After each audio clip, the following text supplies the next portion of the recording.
Dear forum participants, let us start our discussion because it is 3:30. Today we are going to discuss youth as the main resource allowing to reach national goals. In Russia, there are more than 98 young people, although with a prospects of raising the pension age. There are also talks about extending the youth up to 44 years of age. So today we would like to learn the opinions of our speakers. Allow me to introduce our guests, participants of our discussion. Svetlana Gashkina, head of the budget policy and youth policy department in the Ministry of Finance, Alexander Bugaev, head of the Federal Agency for Youth, Oleg Salagay, deputy minister of healthcare of the Russian Federation, Alexei Kasparzhak, deputy director general of ANO Russia, Country of Possibilities, Svetlana Orlova, auditor of the Accounts Chamber of the Russian Federation. We also have here Pavel Savchuk, head of the volunteer movement, Volunteers Medics, and a representative of the Kharkiv Institute of the Russian Academy of Sciences. I'm Artem Metalev, chair of the board of the Association of Volunteer Centers, and that's a great honor for me to be the moderator of our discussion. Dear guests and forum participants, we are going to provide you with the possibility of taking part in our discussion. In 2008, the federal agency Молодежь, or Youth Agency of Russia, was created. In regions of Russia, there are also regional departments of that agency. It is all very dynamic. So that's the crux of the system. There are also hundreds of other youth organizations. There is also a lot of alternative youth that is not involved into any organized activities. Is it a problem that the youth are not interested in the possibilities provided by the country, or should the government take on the responsibility of providing information to young people about what are their opportunities? Before I speak about that, I would like to highlight some popular issues that were voiced at the working group at the State Council that was created quite recently. They were assembled from various agencies, and I would like to ask our audience to respond to the initiatives that are voiced, to tell their opinion. One of the initiatives is to amend the legislation due to the lack of the law on the young people. Such a law would allow to ensure interagency coordination and reach higher results in that work. Often people speak about the lack of an integrated system of youth management. Unfortunately, there are many regions where there are no agencies dealing with the youth. There are also various youth agencies and organizations that are not standardized, and their functionalities are not clear. And actually, that's a good question. Who should be involved in the youth policy? Should it be just the youth agency, or every ministry has to deal with that? What's the scope of responsibilities? Some other issues were voiced regarding the professional training of people in the sphere of youth policy. There were proposals to raise salaries, to make that part of the May decrees. People tell that the professional standard is needed for people working with the youth. People say that it would be nice to make tax breaks for young people who want to engage into business activities, and our colleague Mikhail Degtyaryov is suggesting that school children are taught financial literacy so that they could feel freer when opening their businesses and when integrating into the economy. Some other pain points now. I have considered statistics. 1/3 of young people are not employed when they graduate, and almost 30% of unemployed are people from 20 to 30 years of age.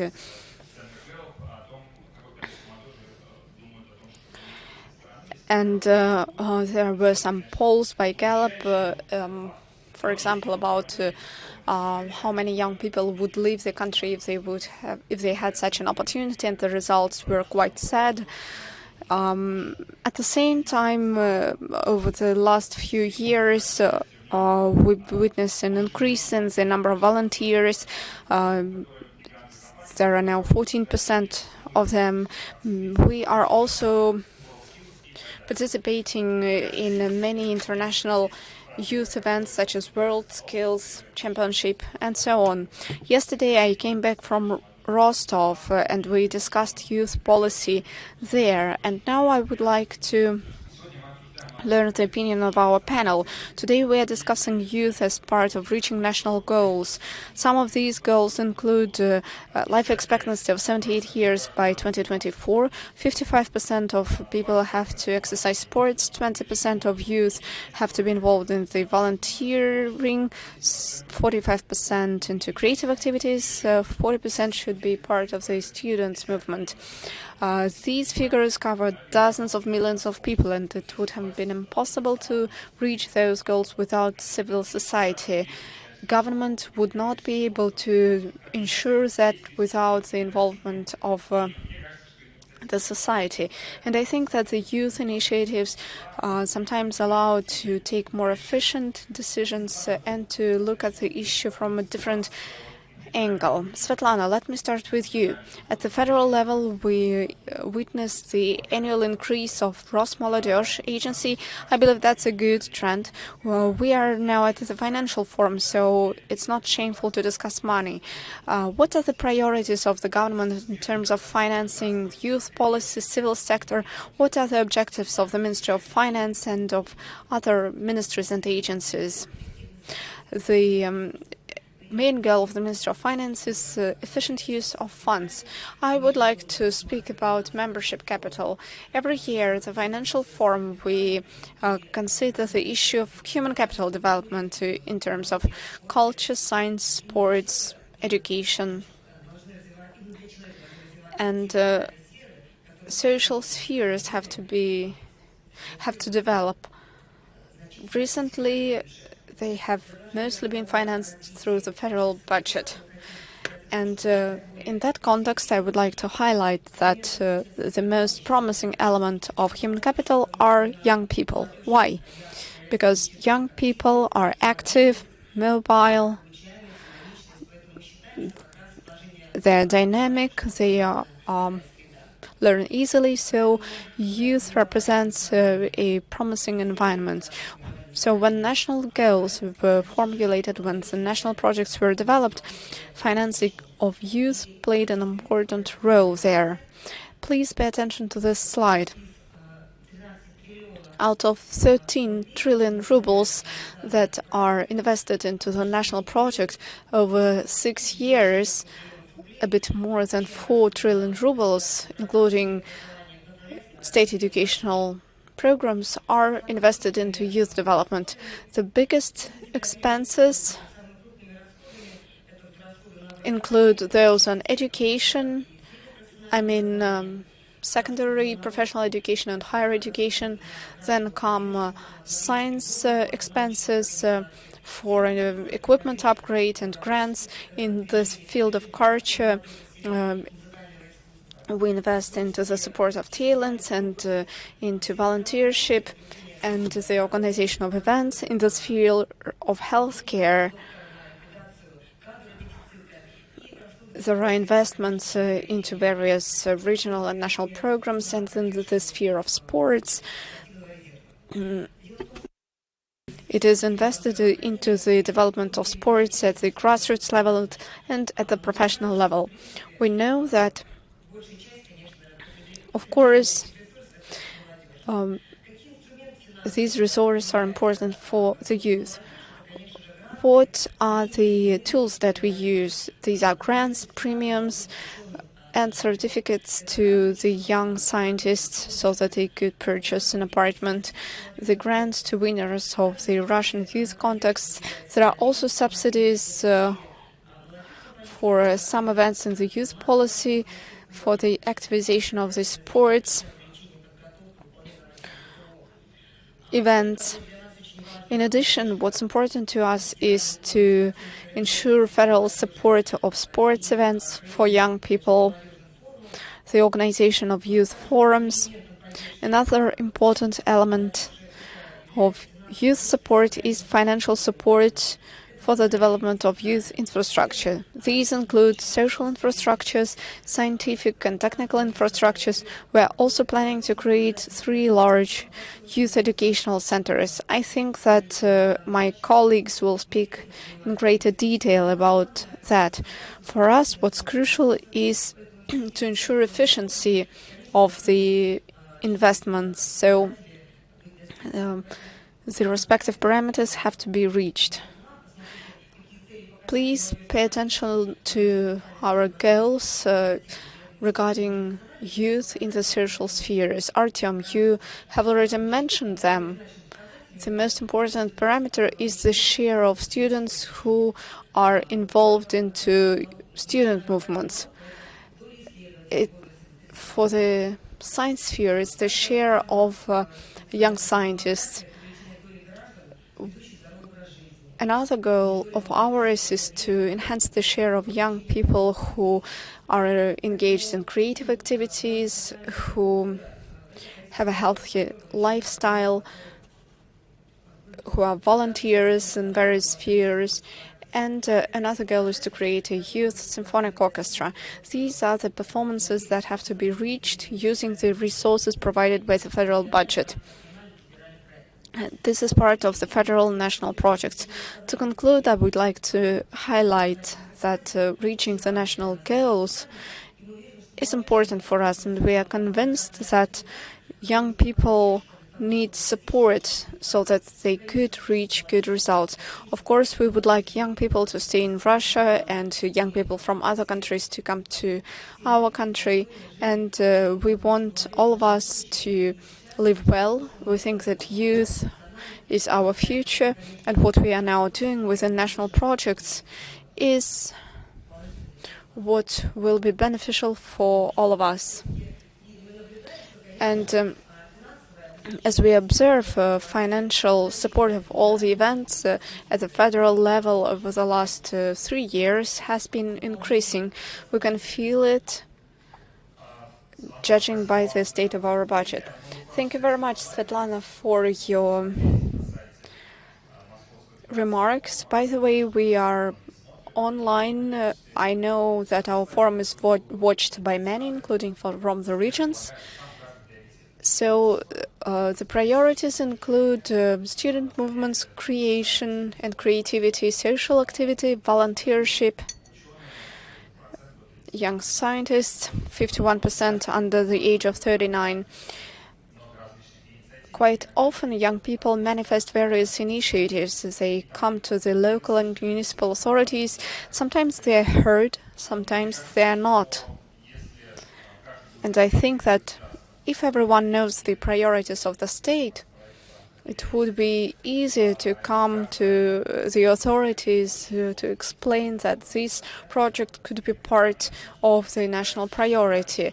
And now at least we understand where go 600 billion that are invested into youth and education.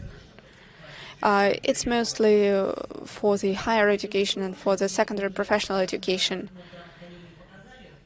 We haven't shown healthcare expenditure for youth, but that's also interesting information. Maybe your colleagues will speak about that. Thank you. We will get back to that. Now, Alexander, good afternoon. When I prepared to the session, I studied the international experience of youth policy, and the goal of such policy in various countries is different. But the main idea that I managed to extract is the following. That we need to integrate the youth into the environment without any conflicts, and we need to stimulate their active position of a citizen. And of course, our youth are energetic. They have lots of energy, and they are ready to participate in anything that's interesting. And the government has to use this potential. It would be stupid not to use this potential. All right, how we direct this energy? That's the question. And of course, we need to direct this energy towards something creative and useful. So we have this project called Social Activity. We already gave you some numbers here. We have quite a few young people in this room. They are students of a variety of financial institutes. Why have we chosen these particular directions by the Ministry of Finance, and what other opportunities these national projects give to the young people? Thank you for this question. Of course, we have prepared a presentation, but I'm not going to comment every slide because a lot has been said. And if it's interesting, our participants will give you the ability to take a look at that, and we'll put it on the screen anyway. First of all, let me make a comment about your statement about the goals of youth policy in different countries of the world. In a certain form, to a certain extent, it exists in all countries that have the goal of economic development, parity-based development, and they want to be at the top of this industrial modernization or revolution. And it boils down to pretty much the same principle. The first part of your presentation is something that I would disagree, because it's mostly about the youth policy of Western Europe. The second part is in all concepts, and this is how it looks like. The goal of our work, of all our executive authorities and civil society organizations, is to create maximum amount of opportunities for self-realization of the young people in our country, and by doing that we get the results that the government wants. We want to ensure that the stable development of our country in the future. The youth is not just the future, it's also the present of our country. Our future are now second and third graders. They are trying to make decisions about their future life, and starting from the age of 14, this is the present of our country. And when we talk about the needs to create opportunities for self-realization of young people in our country, we had to express our proposals that were supported, and that's why we are so thankful to our colleagues from the Ministry of Finance and the government of the Russian Federation, and the president of the Russian Federation, because there's a lot of attention today paid to the youth policy. What do we mean when we talk about social activity as a federal project? It's not the only one, of course, where we are an active member. And first of all, we need to create opportunities for volunteer movement in our country.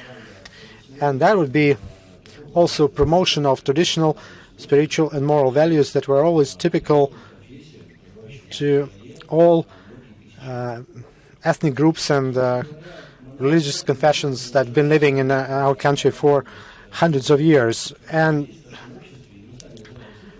this desire to do good is also there and has always been there, and that's what this project is all about. It's about supporting volunteer movement resource center, It's offering them mobility channels. It's about supporting different volunteer events. And the logic for this project was quite simple. We need to create as many opportunities as we can without imposing anything from the top. It would be stupid to try to impose whatever on volunteers and activists. This would be wrong, because this would be understood from a totally different perspective. There are many different projects aimed at the development of all these opportunities for young people that they've been implementing their work, all these different grants and forums. And we had this unprecedented level of our campaign. We didn't get any final figures yet from the statistics agency. Last year we were talking about 800,000 young people who are the so-called unique users. We calculated one person when, even if they attended 1 to 3 different conferences, but this year it will be over 1 million. But it's not just about the figures, it's also about how this forum is an educational program, so that we could use our competences if we can.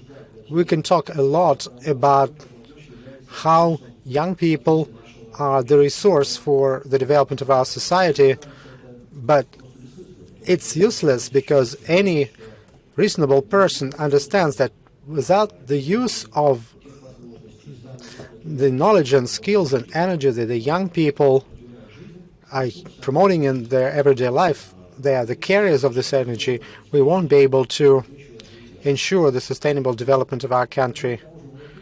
And as when we talk about volunteers, we have excellent examples from such countries as Canada or Norway, where a significant share of their GDP is formed based on the activities of volunteers, and that's just one example. That's why such initiatives of young businessmen and researchers and cultural activists is also important. The young people, they are not just a separate caste, they are a part of the society. These are the people who work really hard in all spheres of human activities. And if we don't use these opportunities, if we don't form these approaches, the government, any government in the world, cannot hope for any stable and sustainable development. Our country, of course, wants to set some serious goals specified in the presidential decree, which we use to formulate our national projects. And in all those national projects, in every area of human activities, there's a significant share of young people. We can talk about and discuss specific numbers. According to our youth policy, these are individuals from 14 till 30. There are countries where this threshold is higher, but in general, any country which wants to develop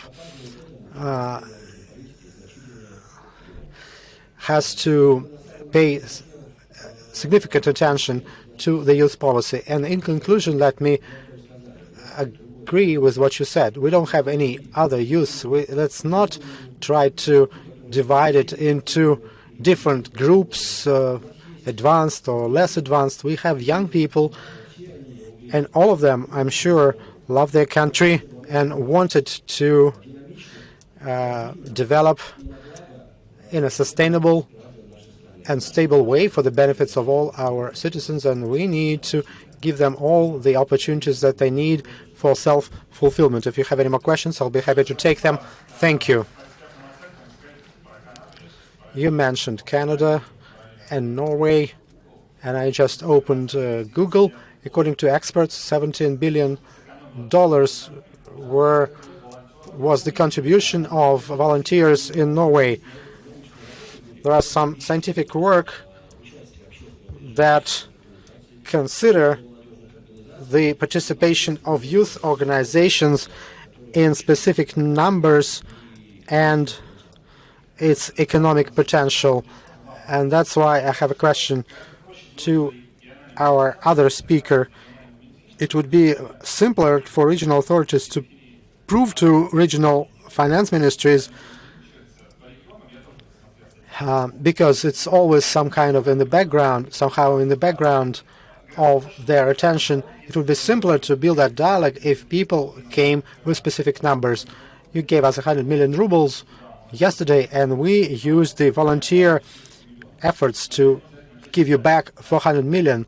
But we need to start calculating that. The International Labour Organization has such formulas, but we don't do that in Russia. What do we need to do to start keeping that statistics? Because then we would see the contribution of the youth into our economy. We need to start calculating that, start accounting and recording that, and we need to be thinking about the methodology together with the statistics agency to consider the revenues that we get from the youth work, to understand the contribution that they make. It's quite possible, I think, and if in the past the regions failed to finance the youth part substantially, now they all understand how important this problem is, and I think that thanks to this overall trend that we need to empower our youth, then it's time for this initiative. We could go to the Ministry of Economic Development and Mr. Reshkin with that proposal. Alexei Kasparzhak is also present here in the room.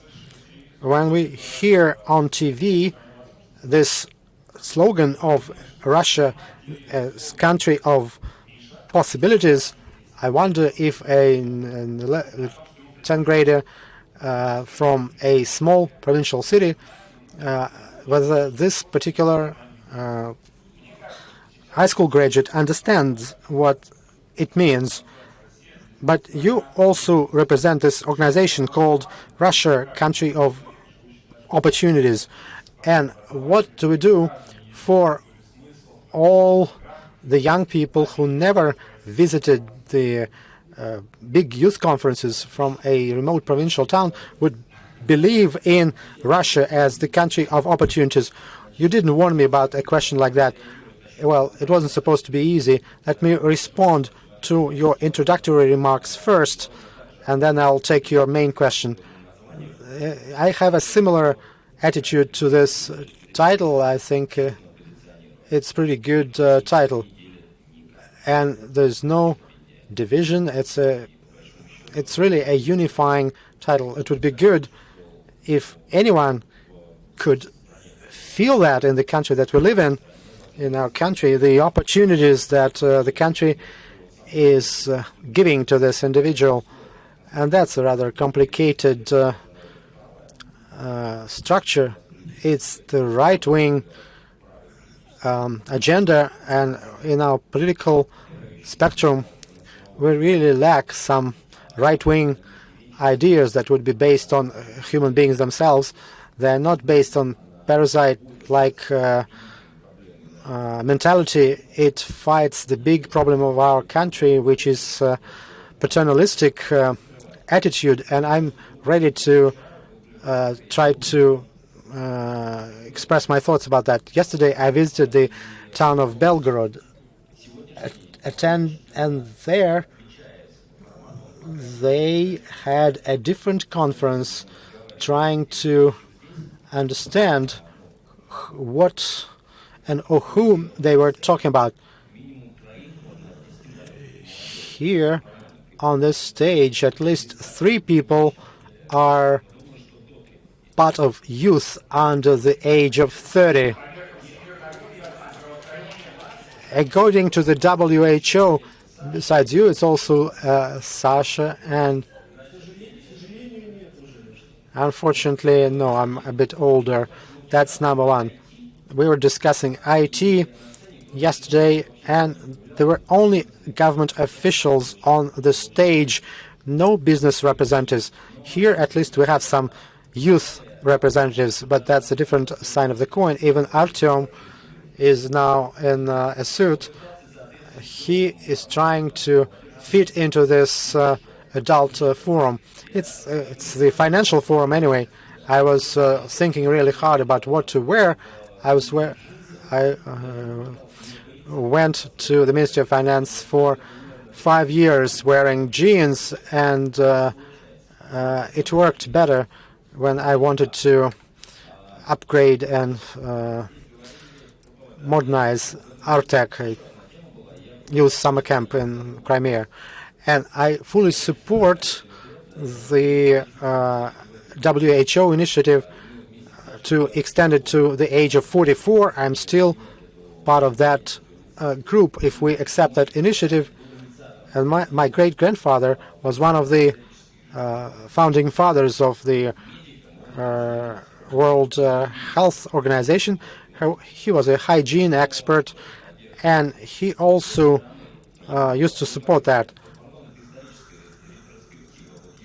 Retrospectively, his wife of my great-grandfather was the participant in the first student riot of 1905. She was a student, a university student. She was exiled from Russia for organizing that riot, and she was pretty young back then. What is special when we work with young people?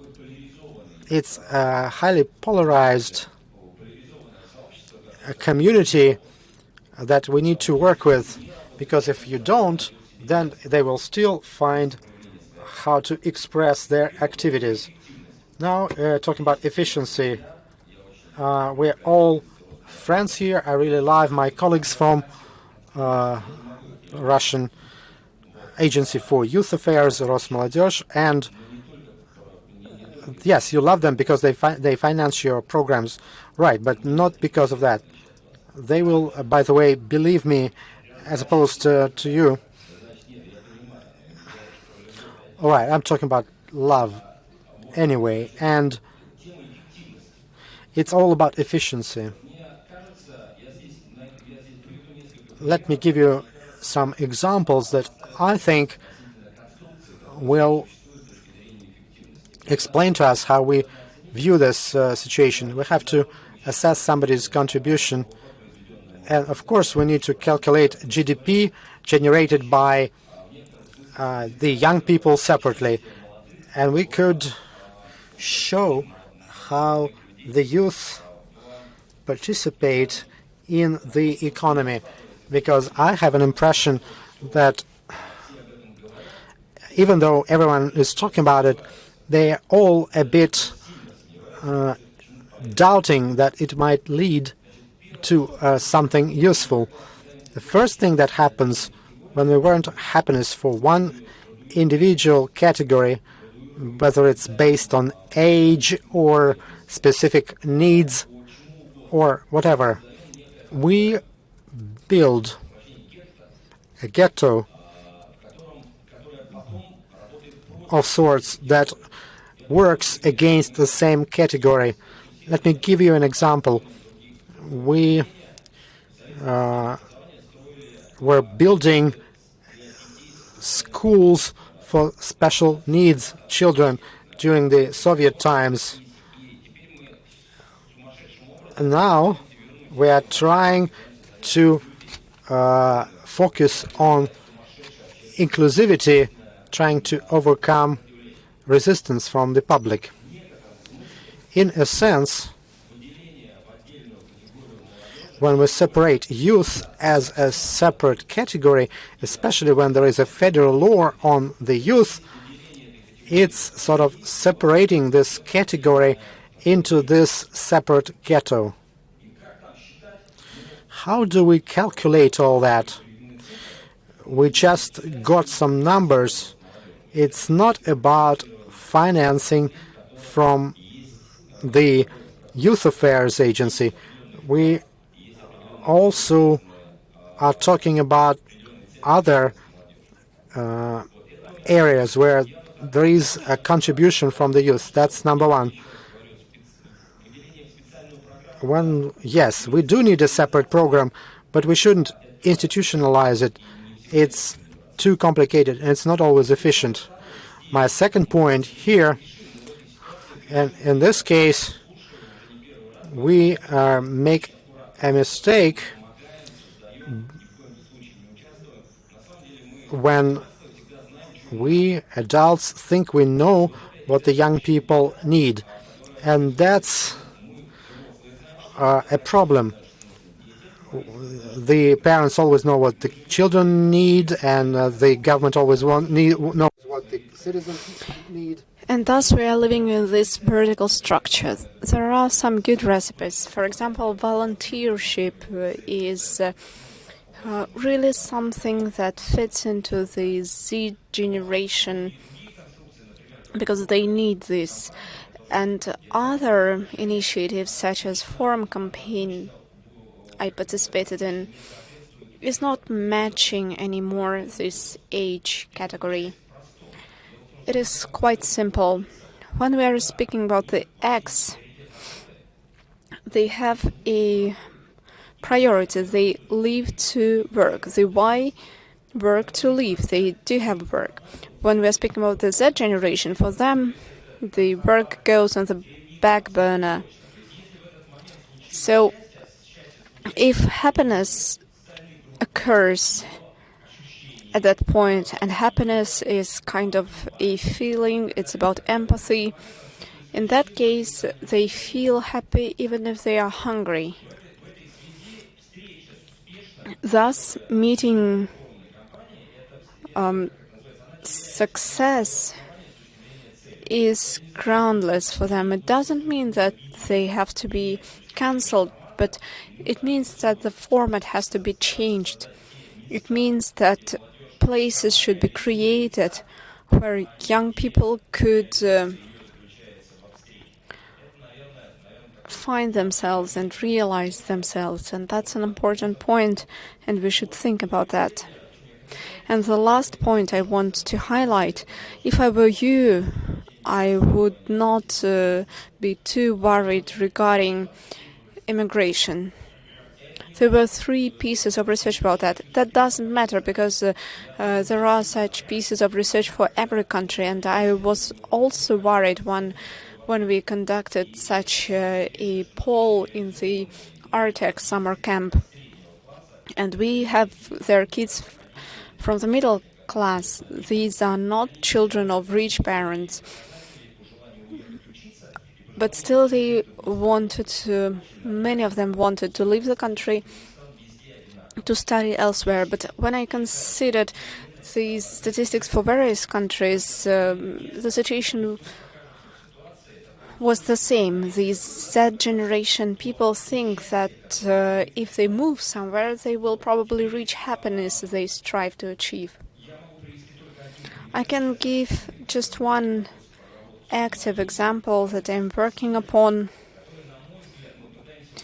and we are trying to build an educational program that would be similar from our point of view to something that would be in demand on behalf of young people. First of all, we are trying to understand whether people who deal with the youth in the regions understand whom they are dealing with. And an interesting point there would be for these people to live for a while as young people, to go to a club, to live in a hostel, and so on. And that would be a practice for them. And of course, they should also work with psychologists who would speak to them about the age psychology. But apart from that, they really need to feel that difference, because young people are about emotions, and they have to feel the same emotions that the young people live by. Another important point is that you need to formulate correctly the format of the result. And I believe that the government could produce respective order and the justice policy. Remember the initiative of birth certificates. Actually, the older the mother is, the easier it will be for her to understand the procedure, and a young mother will probably even not find out about such a birth certificate. So maybe it would be more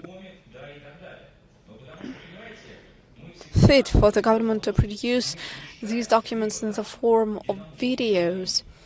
We think that fish is in that place of the lake where it is easy for us to fish it. Yes, that's a good idea to make the information dedicated to youth in the language clear to young people. It is indeed valuable because, of course, no one will read hundreds of pages of laws and legal acts. How do you think, should the age of young people be raised to 35 years? Oh no, let's vote whether it should be raised to 44 years of age, because I'm 35 already. Okay, or to 39 years of age. Do you think that yes, it should be raised? Thank you. Who thinks that no? Raise your hand. It's just that because they are more than 39 years of age, they are against it, as they don't care. Mostly young people raise their hands because probably they feel supported and they want this to stay with them. Svetlana, allow me to switch to you. You were governor of the Vladimir region recently, and you paid a lot of attention to working with youth. And now you are the auditor of the accounts chamber, and you can now look at this work as an auditor or as an external person. Could you assess the situation? How do you think, what should or shouldn't the government do to unveil the potential of youth we're talking about? Well, first of all, this is a trans-border subject, so to say. It is a multidisciplinary subject. Now, what are the national projects? We are also discussing national projects here, right? That's a new level of managing the country, the finance, the infrastructure, the youth participants. We created volunteer movement and many other things. The question is how much is provided from the budget to support this. Only 13%, so let's ask ourselves, are there many things that we will be able to promote? I'm Alexei, I'm not Ano. Ano is the name of my organization. Yes, I meant that you are its representative. I agree that sometimes our documents and reports of the accounts chamber are quite cumbersome, and by the way, their volume has been reduced from 100 pages to 30 pages. We want them to be effective. We work openly as partners. We want these checks to make the work more efficient. The accounts chamber likes to work with figures, so let us take education. That's one of the most important projects. How much do we spend on education in terms of the GDP percentage? 3.6. The world leader countries spend 5.7%. So that's the first issue that we should tackle. Let's go next. Artyom, you asked how much money is allocated to education. 27 trillions. And for the education project in general, 800 billion. So it's just 3%, and it's insufficient to make a breakthrough. Of course, much more things are now done for the sake of education. We recently met the minister, and we know that our preschool education and primary school education are well assessed at the international level. But in our schools, only 15% have quality internet. If it goes like that, no breakthrough technologies will be possible. And when it comes to international academic competitions, only a tiny percentage of winners come from rural areas.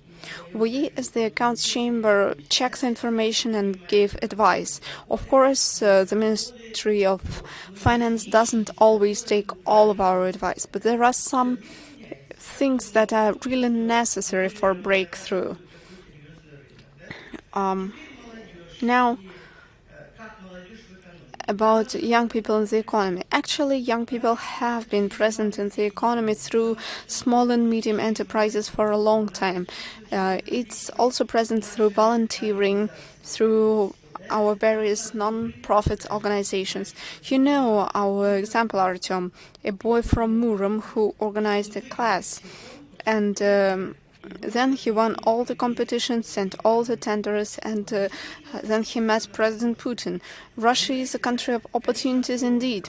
Of course, there are also the forums that are conducted, the camps that we organize, the quantoriums. Only 38 regions at the same time opened quantoriums. We opened 4 of them, and a month later, children had a different perception, and parents, grandparents also came to that quantorium. They were really interested, and kids were making products that also competed with ministries and agencies, although they are school children. So, of course, they are present in the economy. We cannot say that they are excluded. But I have to mention the issue of poverty. It exists indeed. We cannot hide it. We have the national goal of reducing the poverty by 2 times. Then demographics. Artyom, it's not in vogue to speak about the increase of retirement age. We are now speaking about the life expectancy and so on. The retirement age has already been increased, and we have to consider how well it worked. Now a couple of words about poverty. In 2017, the share of poor people was 8%, and among young families it's 17.2%. It's all about employment, it's all about the birth of children,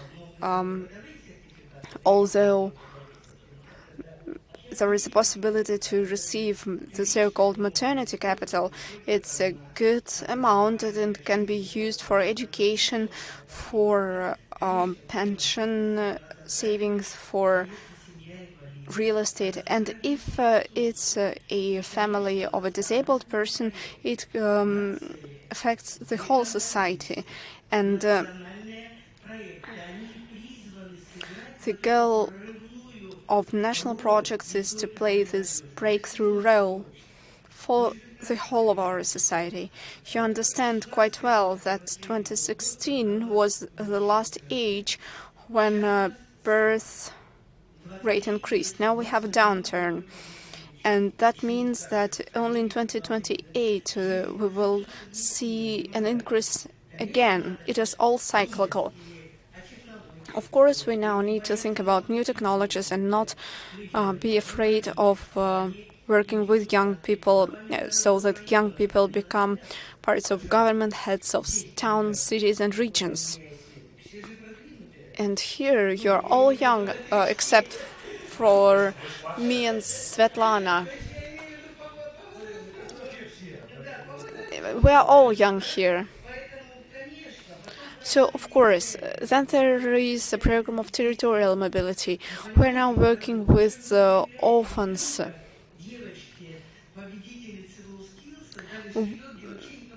A girl who won World Skills received an apartment in a region where there is no activity. That's nonsense. Why constraining young people? Young people are mobile. They are all in trends, social media, and so on. And of course, I would like to support my friend Bugayev, because we have organized together many events. So, of course, there should be a law on youth policy. I believe that this is quite an important factor. And now a couple of words about the age. Artem, if you are 34, you can get a certificate for real estate, for housing, and taking into account that the population on the global level is aging, it could be voted indeed that the age of youth be increased up to 44 years. May I ask another question to you? Today we discussed how much is spent on youth policy. You are an auditor of the Accounts Chamber. We understand the efficiency of investment into healthcare. It affects life expectancy and so on. As for education investment, it's also clear how it can affect the situation. Speaking about youth policy, what would be the result of investments? Well, actually, it's not that simple when it comes to healthcare, for example, because the primary segment has been lost. And when we evaluate the system, we understand that the first most acute issue are the circulatory system diseases. So there are some big issues to be tackled there. Speaking about youth policy, I have already mentioned that this is a multidisciplinary issue. It concerns culture, education, healthcare, labor productivity, poverty, the whole life of humans. Youth is present everywhere. It cannot be divided. You cannot say that youth should only be engaged into volunteering. Remember the Irkutsk tragedy. The response was very quick and apt. And that was due to young people. Young people are more mobile than many adults, and they are more responsive quite often. So there is a number of international assessments that could be used. Some mentioned the Ministry of Economic Development and Education. I often work with them, and we often compete with them in a good sense of the word. I tell them that the labor productivity and efficiency are interrelated. Today we are working creatively. The Accounts Chamber is now preparing an evaluation of the national goals and national projects, the 9 of them. And here we could also get involved.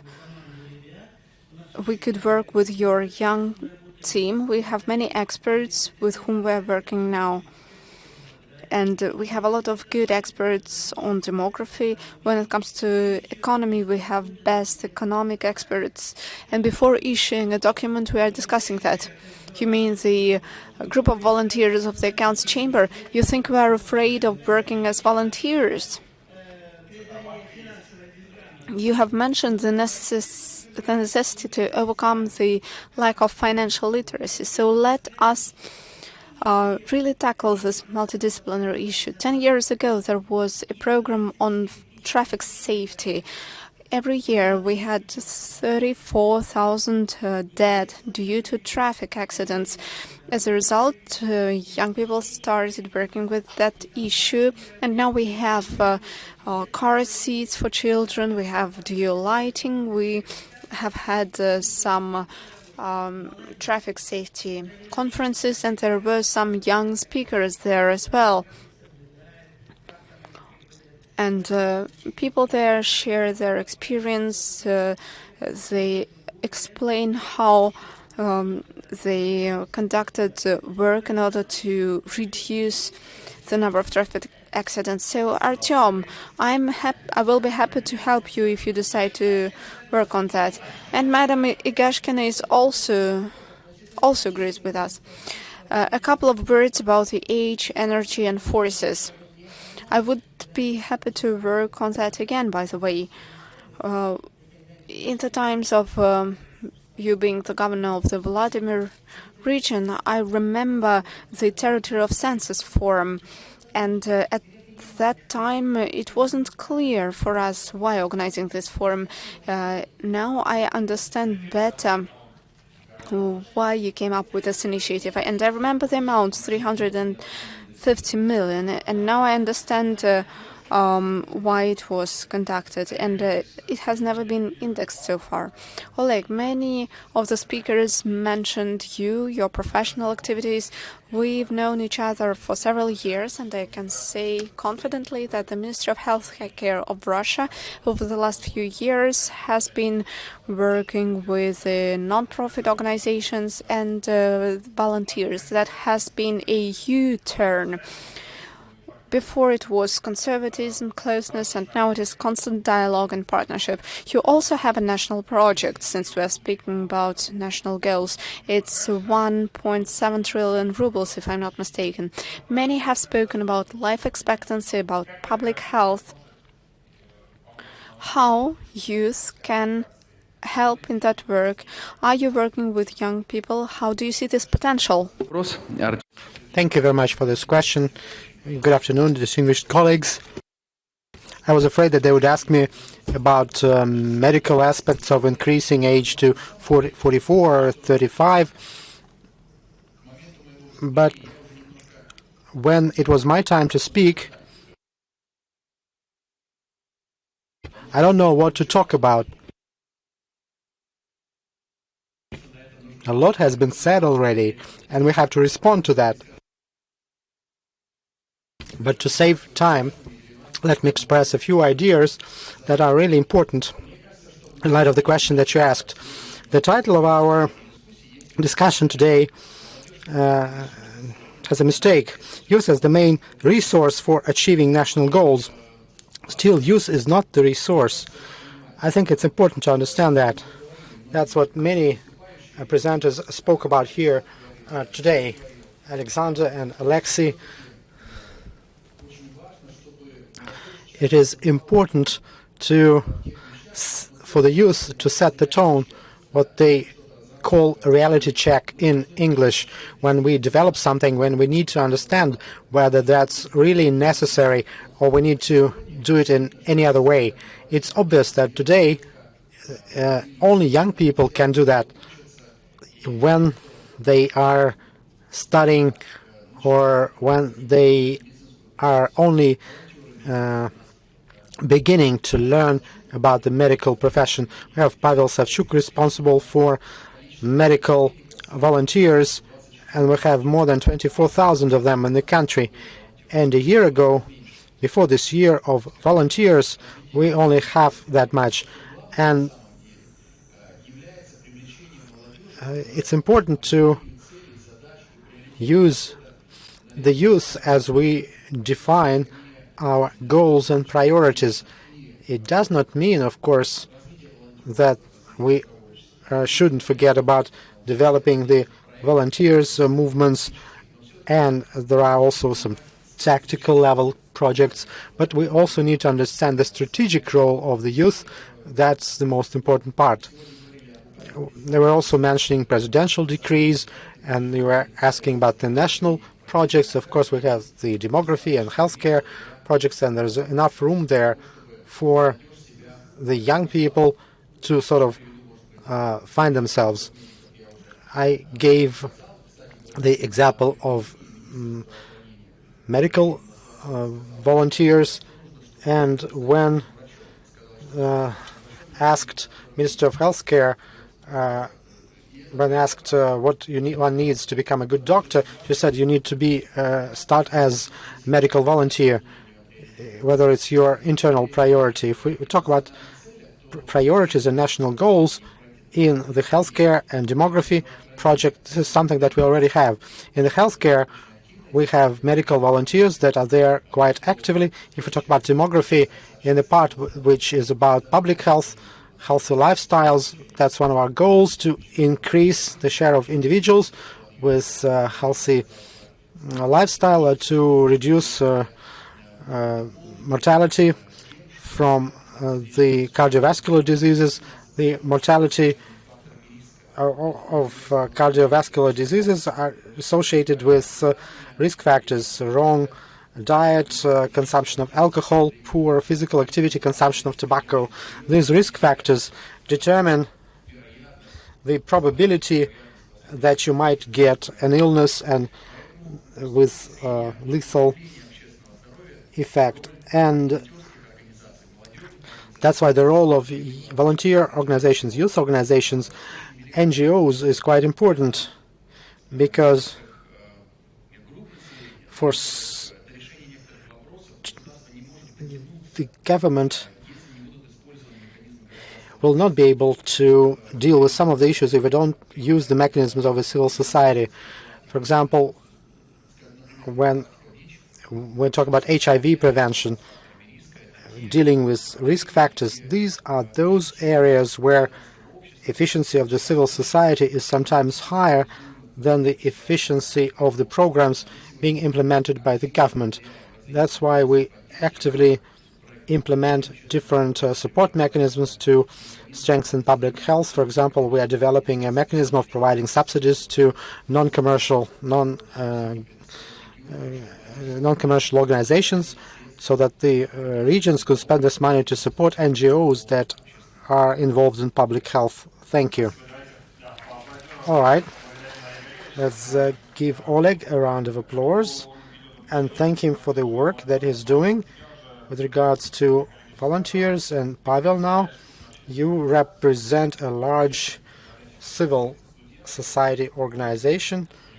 These are mostly students of colleges and medical universities. In 2018, we conducted a survey asking people about motivation and what makes people choose volunteer movement. And there are, of course, some altruistic motives.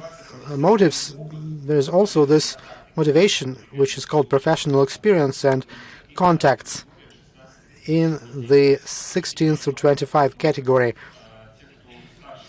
Younger kids don't think about that. Those who are older, they are already in their professional rhythm. Could you confirm or deny this idea that it really helps young people if they participate in such initiatives? And when we talk about economic effect, maybe that's how you view your work as well. Thank you, and good afternoon, dear friends. When I just started as a volunteer, it was really interesting to me why people choose such approach, and I was thinking about how people attract volunteers and retain them, and then I stopped worrying about that, because I understood it doesn't matter why this person wants to help others.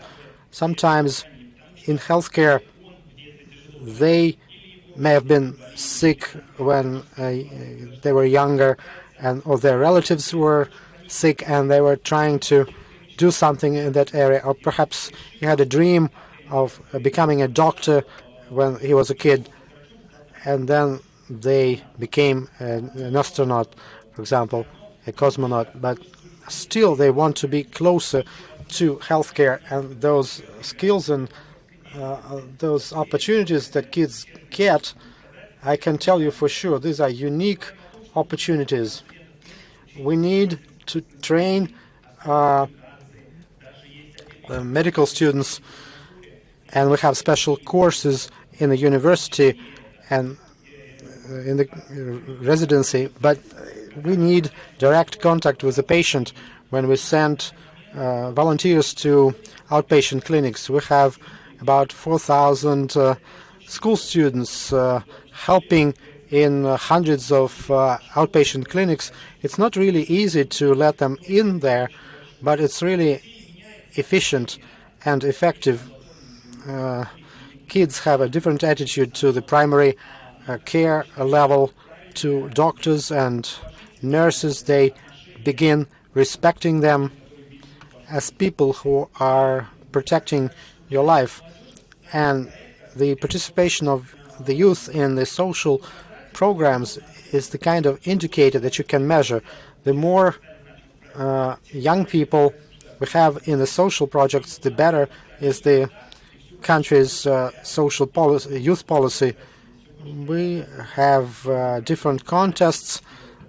The Volunteer of Russia contest with lots of applications in the area of healthcare. and welfare services. It's always good when someone doesn't just do something for themselves. You know, when we want something, we will do our best to make this money and go and have a vacation.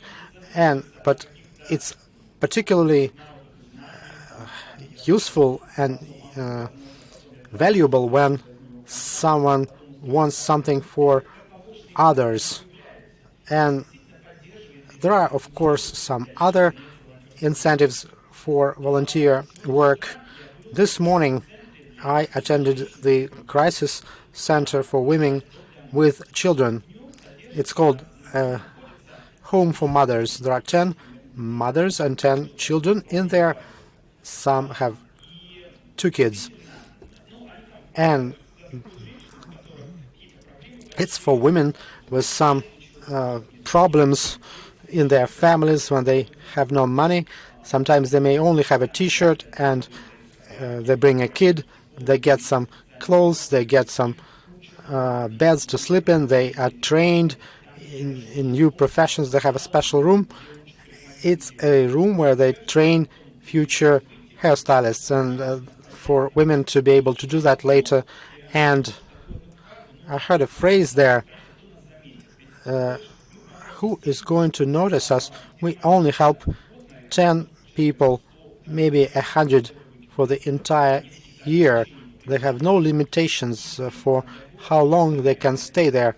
And of course, it's for the city of Moscow, it may be small, not to mention the entire country. But in our regions and municipalities, there are tens of thousands of such projects. Recently, I met one of the government officials. I was telling him about our young volunteers and medical volunteers, how they help in those polyclinics, and he asked me, how many of them do you have? I said 450, 5,000 school students, and he asked me, you understand it's nothing for the entire country, are you proud of it? He asked me, and I realized later that I was actually proud of that, because a big and kind country of Russia consists of these small good deeds. When people do something like that, they don't think about attracting more people to get praised later. When we talk about social economic effect of the volunteers' activities, we have certain criteria that we could use. I'm a doctor, and I checked since 2012. We've been helping for over 2 million hours in hospitals, taking care of the patients, of the elderly and children, those who need help. And that's how many hours we got, multiplied by the average pay rate of an average medical professional, 200 rubles on average, and it seems like we added to the GDP of the country around 460 million rubles since 2013. In 6 years, as part of only one of our projects, and we have many others. And when a volunteer comes to any institution, social or otherwise, if the chief administrator understands that, he knows that they are good for him and for his hospital, and then it changes the atmosphere in the hospital. We send volunteers to the hospitals not because they are bored or they want to do something, to help especially small kids to get better. When they bring joy and positive emotions, a child cannot get better, even if physically it's okay, but emotionally he will need those positive emotions, because your health is a combination of your physical, social and spiritual well-being. When we talk about national projects, of course every national project has its role for the young people and the youth and volunteers. It's important that those agencies who are responsible for that at the regional level would open up to the young people, involving them, helping them in different regional projects. When we talk about such an important goal as reducing able-bodied mortality, of course, we have top two illnesses, cardiovascular diseases and cancer. And how can a volunteer organization help? Because here we need to be building hospitals, we need to be giving people some additional subsidies and stimulate birth rate, but we could be trying to prevent these illnesses, and that's quite simple. Without billions of rubles, starting from 2013, our organization organized about 11,000 preventive events in small groups. It's not just working in the streets, and we had additional campaigns, and that's what one organization can do. There are many such organizations in the country, and it's important for them to get support from the agencies. We did find that support. I'd like to thank the Ministry of Health for that. Even though we do so much and we want to help, sometimes administrative support is really important, because all the changes that need to take place, it's not in the bigger cities like Moscow and St. Petersburg. We need to improve the situation in some small village in a remote location. And that's it from me. Thank you. Pavel gave us some excellent examples of how the young people can take part in the development of the city. I have two comments. Comment number one is that the second program that we've been discussing here, the norms of life, is aimed at working with the adults, and at the same time, it would be easier for us if we could put together an economic model. The adults read their own books. If we quote from The Small Prince, they forgot that they were children once, and we have to put this model together to understand the efficiency and how it impacts their KPIs and their goals. Another important point in what our colleague was talking about, we know what a service is. We analyze it, we make our calculations, and here's a doctor who makes a decision, and that's something that you can calculate. And how can we analyze this service so that the doctor understands that there is also communication involved, explaining to the patient what they're doing? The healthcare system, it's not about health, it's about helping people think that they are healthy.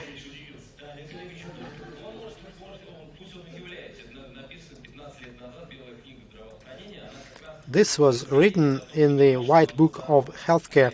The population has to understand that they are healthy, and for that we have different tools that are emerging because young people come and help the doctor. We need to try and use this to reformat this service somehow and describe it differently. Will you allow me just one more idea? You can change the service, but not the need of the service. If the person needs medical assistance, you cannot replace it by volunteers, so a balance needs to be preserved. First, you have to develop healthcare as assistance as it is, and on the other hand, indeed, we need to motivate people to stay healthy. And it's not about the image of being healthy, but the motivation to stay healthy. That was a small remark. I see Pavel drinking water nervously, or maybe he's trying to keep his norm of 8 glasses per day. That's my duty as a volunteer to inform you about that. Today, as we discussed reaching national objectives, we realized that there is an agency or a ministry that coordinates the respective work. Many have said that young people should not be just in the scope of one ministry. Some said that politics should not be institutionalized. How do you think? Is interaction between these various regional agencies and ministries that should tackle youth policy well organized? Is youth involved there enough? Artem, I think it would not be correct on my part to speak about my colleagues from various agencies. It is a long discussion about what exactly is youth policy. Is it a direction that is individual, or is it a multidisciplinary issue? We have colleagues who are working in the regions. We have a number of agencies depending on particular ministries. We also have departments of the Russian Youth Agency in universities, and more than 50,000 people in the country, which is not a lot, by the way, are responsible for this work down to the level of municipalities. Actually, at the level of municipalities, the responsible person is also responsible for culture, mass events, sports, and so on. But it doesn't mean that we should continue trying to build this industry. Experience shows, by the way, national experience, international experience as well.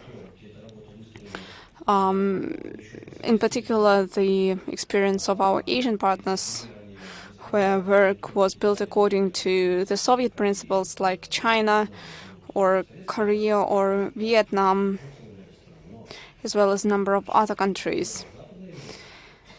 There are also our partners in the Western Europe and in the US who have such experience, but they operate in various ways and they pack the youth policy in various ways.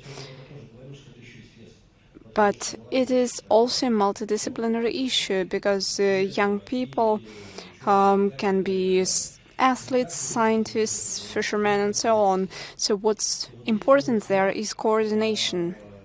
And I think that it would be very difficult to do without coordinating structures.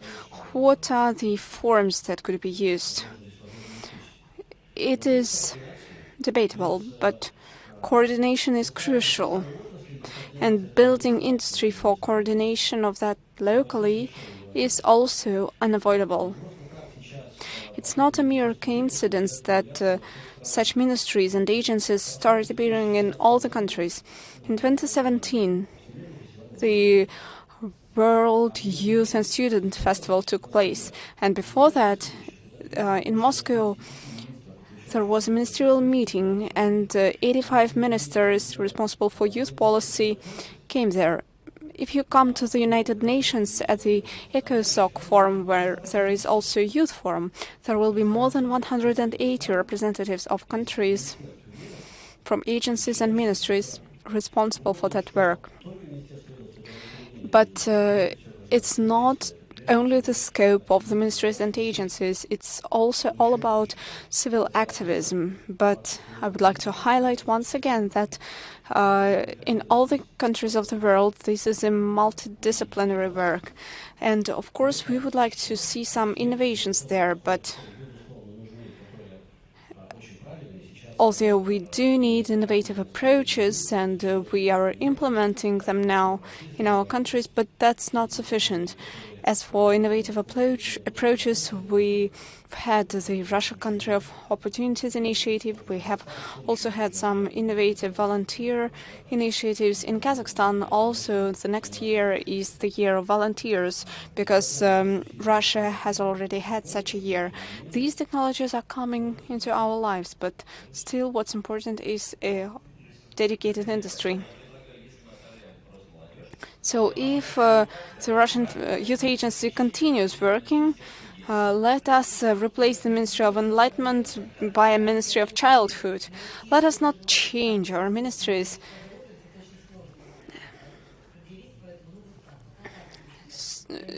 As for calculations, it's quite difficult to ensure them, so let us not change a thing. Our situation will remain stable so far.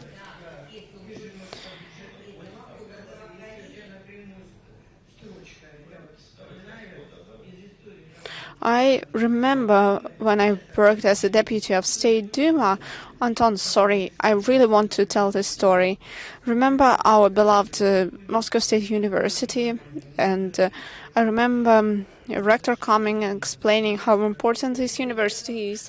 And he said that there is even not a single line of the budget. So we responded to that. We built a library, and it became competitive. So as for young people, we need to think about that. There is the European Youth Association Erasmus Plus that ensures various youth initiatives. Their budget is 1.5 trillion rubles for 4 years. Yevgeny Horov, you are a young scientist. And by the way, many mentioned young scientists today. And according to the Ministry of Education and the Statistics Agency, 1/3 of young people are unemployed. What's the reason for that? How do you think? You represent the scientific sector and you are headhunted in various countries. Moreover, we have now the target of having 51% of scientists younger than 39 years of age. Do you feel that you are hunted, and what to do so that young people like you remain in Russia? Good afternoon, Anna. We'll try to answer both questions. Yes, the brain drain issue is important for Russia, and the day before yesterday at an event with Dmitry Medvedev, this issue was raised. Back then, as time was limited, I had to focus on a very narrow issue, not the brain drain, but the compensation of brain drain. Basically, how to provide the Russian nationality to the Russian university graduates who come from abroad, how to make them stay in Russia. Now we have more time and we can tackle the brain drain issue. There are many reasons for the brain drain, and this is a process that reflects the overall state of the economy. I believe that the main reason for that is that young, talented people full of initiative quite often in Russia are not in demand. I can give an example of my laboratory. I'm head of microgrant laboratory of networks in the Institute of Information Transmission Issues. We are a young laboratory. I'm 33 and most of the employees are younger than I am. We are dealing with breakthrough research in the field of wireless networks, including 5G and the future Wi-Fi network. We are making developments at the world level in the program of digital economy. It is mentioned that by some year in Russia there has to be an overall deployment of wireless networks based on the Russian equipment, and several of our colleagues are participating in the National Standardization Committee. We have a large portfolio of projects with the leading companies, and these are the leading companies from the US and China. For many years I have tried to find some Russian operators, vendors, who would be interested in our research. It seems that now the situation has to change. We have the import substitution program, we have Russian equipment in the critical industry of communication. However, during informal discussions, it turns out that most companies want to order something in China, then put a label made in Russia, translate standards into Russian, and that's it. How many Russian companies participate in the standardization 3GPP committee? 0. The only representative in the committee is the Academical Institute of the Academy of Sciences, not a commercial organization. And that's a problem indeed. Many students say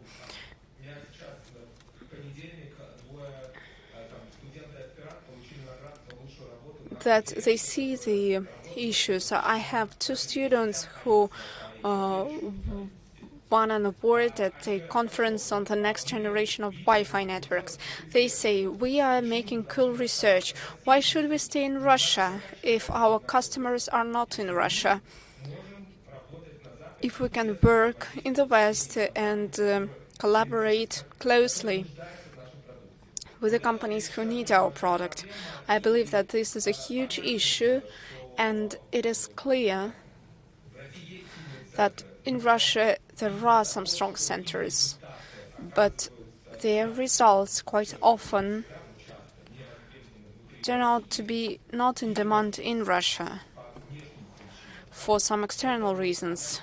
And this is one of the reasons for which brain drain occurs.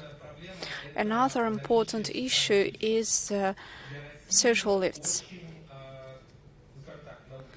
In the world of science in Russia, mobility is atypical. Of course, we may organize a lot of programs, but when a scientific center is located in 2 or 3 cities, speaking about mobility is useless, because I would perhaps like to move in a city or a town, but in that city or town there may be no scientific group that would interest me and no infrastructure. A very good program, a very good event to support young people and to ensure this social mobility is youth grants, youth programs, and over the last few years the situation improved significantly. However, I was unpleasantly surprised when I learned recently that there is an initiative to close the organization that is providing grants to youth. And the closure of this fund will be very bad for young people. At the same time, when we have 2 funds that have the same tasks but use different methods and different mechanisms, that means that any young scientist can choose between the 2 funds depending on the needs. And the state, on the other hand, can evaluate the efficiency of those funds because they compete between each other. So if we lose one of these funds, the youth programs available by the Russian Foundation for Basic Research would disappear. The problem of the brain drain has a number of other reasons as well, but I don't think we have much time left, so I will wind up on that. Thank you very much for your remarks. Let us give him a round of applause, and we have a possibility to ask 1 or 2 questions from the audience, if there are any. Good afternoon. My name is Artyom. I represent the Russian public organization, the Russian Trade Union of Students. If we are talking about social lifts, then of course, first of all, that's a problem of job placements, employment, labor mobility, and so on. I agree with Yevgeny Korov completely. I have read several dozens of thousands of letters, and I understand that young people are not so preoccupied by the health issues, because when a person is 20 years, usually everything is fine with health. But there are some other issues that bother young people. What's your question? Just a minute. We've been speaking about attrition. 80% of my group went abroad. I graduated from the Russian Technological and Chemical University, and I stayed in Russia. What do I see? Today we are developing a huge educational project, and we have 150,000 people studying per month, but more than 150 and 20 times I received a no when I asked for a grant. And today there is a big organization that is responsible for social lifts. I'm not going to answer this question.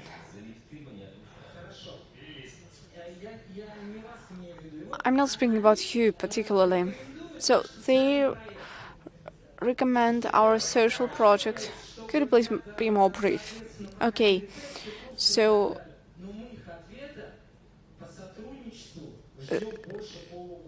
we have been waiting for their answer for more than 6 months regarding collaboration. And lastly, I would like to thank you, Alexander. You are the only public official who said me today, Artyom, how can I help you?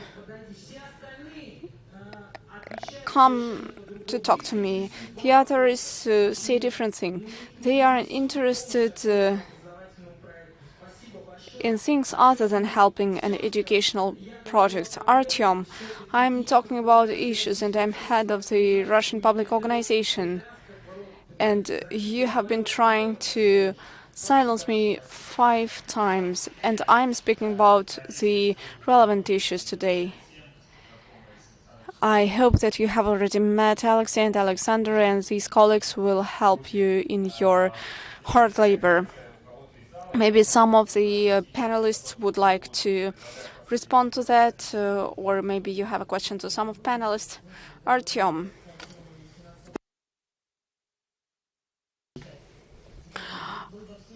When we discussed the financial forum at our department, we were discussing questions to be discussed for a long time, and suddenly we thought about organizing a session on the youth, and it turned out to be quite interesting.